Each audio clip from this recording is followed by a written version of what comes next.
नाम मैं हूं अमृतराज और आप देख रहे हैं आप सबका अपना चैनल जान पहचान। जी हां दोस्तों, आज हमारे साथ एक काका हैं। आइए आप सभी को इनसे परिचय कराते हैं और अपने ही चैनल जान पहचान से जान पहचान करवाते हैं। नमस्ते अंकल, कैसे हो आप? नमस्ते। ठीक है, अच्छा है। क्या नाम है आपका? किरीट भाई।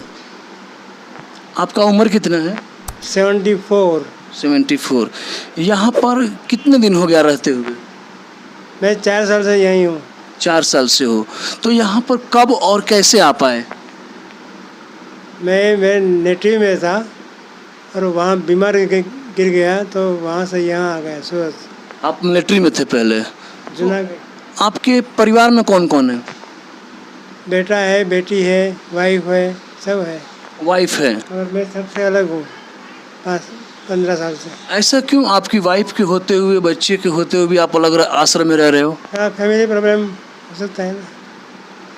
तो आपको फैमिली प्रॉब्लम जो है तो बीवी और बच्चे को छोड़ के यहाँ पर अकेलापन लगता है, तो कैसा महसूस करते हो? कभी आपके मन में ऐसा नहीं होता है कि मुझे अपना ये लोग है ना, वो हमको काफ़ी मदद करते हैं। उससे थोड़ा बाकी तो क्या करेंगे, अब और कोई चारा ही नहीं है तो अभी।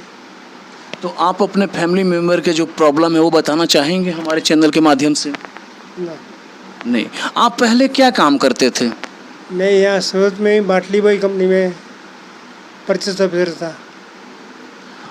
कहा जाता है कि इस आश्रम में रहने के लिए पैसा देना पड़ता है, ये सच है? जी। कितना पैसा देना पड़ता है? मंथली 4000। मंथली 4000। और फिर हर वो पैसा हुए मेरा बेटा देता है। तो वो 4000 रुपये आपके बेटे देते हैं।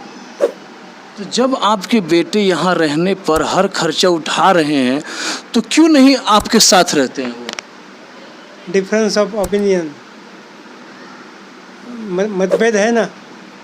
हाँ, इसलिए घर में रहेंगे साथ में तो रोज़ अनबन होगी, खिटपीट होगी। इससे अच्छा वो लोग भी शांति, मुझे भी शांति। दोस्तों, काका का परिवार में हर कोई है, इनकी वाइफ भी है, बच्चे भी हैं, लेकिन इनका कुछ फैमिली प्रॉब्लम है जो कि जान पहचान के माध्यम से ये शेयर नहीं करना चाहते हैं। इसके लिए कोई बात नहीं दोस्तों। तो मिलते हैं हम आप और एक नए वीडियो के साथ। तब तक के लिए देखते रहिए सिर्फ और सिर्फ जान पहचान। ना पक्ष ना विपक्ष, बात करेंगे सिर्फ और सिर्फ सच। तो सच के लिए सिर्फ और सिर्फ जान पहचान। तब तक के लिए देखते रहिए। जय हिंद, जय भारत, भारत माता की जय।